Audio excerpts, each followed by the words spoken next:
प्रणाम। कई दिनों से एक बात कहनी थी और ये मेरे मन में बहुत लगातार चलता रहता है। चाहे आप पूजा पाठ करते हो नहीं करते हो, कोई फ़र्क नहीं पड़ता है, पर ये जो आजकल रील में बताया जा रहा है ना, जादू टोना और ऐसे करें, आप एक बात जान लीजिए कि अगर आप सात्विक पूजा नहीं करते हैं, किसी तरह के तंत्र का या इस तरह के चीज़ों का उपयोग कर रहे हैं, तो आप इसका भारी नुकसान झेलेंगे और ज़रूर झेलेंगे। और रही बात कि अगर भगवान में विश्वास ही नहीं है तो फिर तंत्र मंत्र जादू टोना टोटका मानते रहिए और इसका दुष्प्रभाव तो आपको समाज में दिख ही रहा है। अभी हाल में एक मर्डर केस में भी ये सब आया। तो मैं आप लोग से एक रिक्वेस्ट करूँगी, आप सभी जागरूक हो, सभी के अंदर पावर है। आप किसी अच्छे संत महात्मा से, ठीक है ना, जो ज्ञानी हो, उनसे पूछ लेना।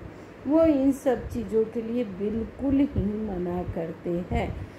कहीं ना कहीं आपकी आस्था डगमग है, आपका विश्वास कमज़ोर है, तो आप ये निम्न स्तर की क्रियाओं का सहारा लेते हैं, तो इसका भुगतान आप किस प्रकार से करेंगे ये आप सोच भी नहीं सकते।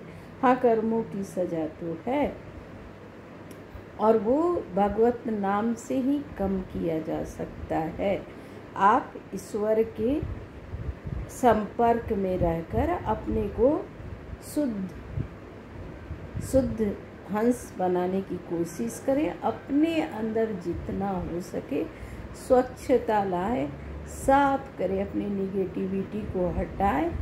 कोई किसी तरह के बुरे प्रभाव आप तक पहुंच ही नहीं पाएंगे। ऐसी शक्ति है हमारे ईश्वर की।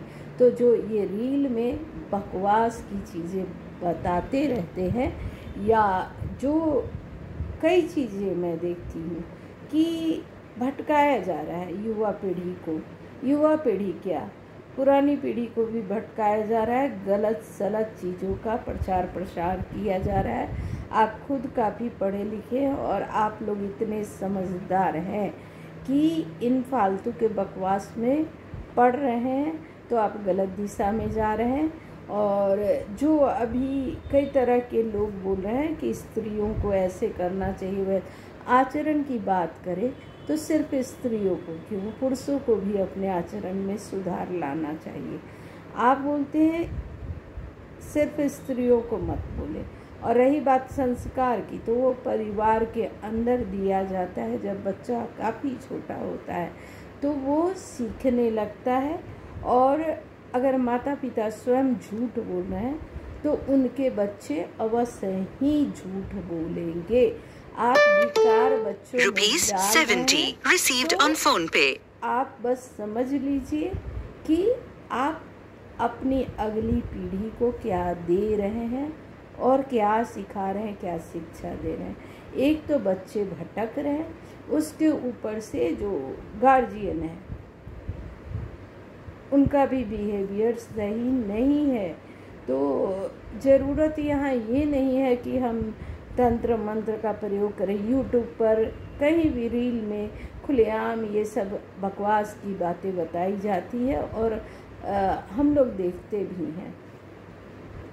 नहीं देखना है। अगर आप सच में अपनी ज़िंदगी में खुशहाली या परिवर्तन चाहते हैं, तो हर इंसान को अपने अंदर देख के अपने अंदर ही परिवर्तन करना है। ये सब झूठ के जाल में मत फंसे।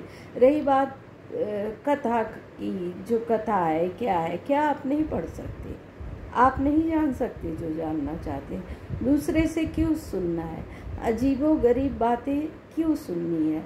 और ठीक है, गलत आचरण लड़कियों के भी है, लड़कों के भी है और माता पिता के भी हैं। बहुत आचरण में सुधार तो सभी को करना है ना। तो विवादों में ना पड़कर, गलत संगत में ना पड़कर, गलत चीज़ों को ना स्वीकार कर आपको खुद ही प्रयास करना होगा। और आप एक ऐसी आत्मा हो, एक जागरूक बन सकते हो भी, तो क्यों ना आप खुद से हर चीज़ को सीखो, खुद से हर चीज़ को खोजो। और तुम जो पढ़े लिखे हो, आजकल सभी पढ़े लिखे हैं ज़्यादातर लोग, कैसी बातों में जा रहे हो, कैसी चीज़ों में फंस रहे हो, क्या बकवास सिखा रहे हैं। मतलब जो बताना चाहिए वो नहीं बता रहे हैं और सिर्फ अपना फ़ायदा, अपना फ़ायदा, अपना फ़ायदा ही देख रहे हैं। और मैं तो कहूँगी कि ठीक है, आप समझते हो, सुनते हो, जो भी कर रहे हो, तो आप पहली कोशिश अपने अंदर ही देखो और अपने विकार को दूर करने का पूरा प्रयत्न करो और तुम्हारी ज़िंदगी में निश्चित परिवर्तन आएगा, हर तरह का परिवर्तन आएगा। जागो जागो जागो। प्रणाम। इतना ही कहना है। ये तंत्र मंत्र बकवास की चीज़ों से दूर हो जाओ। भगवान सभी से कनेक्टेड होते हैं, इन लोगों को कोई पावर नहीं है। आपको भी उतना ही पावर है जितना इनके पास है। ये बात समझ लेना। भटको मत, भटको मत, भटको मत। प्रणाम।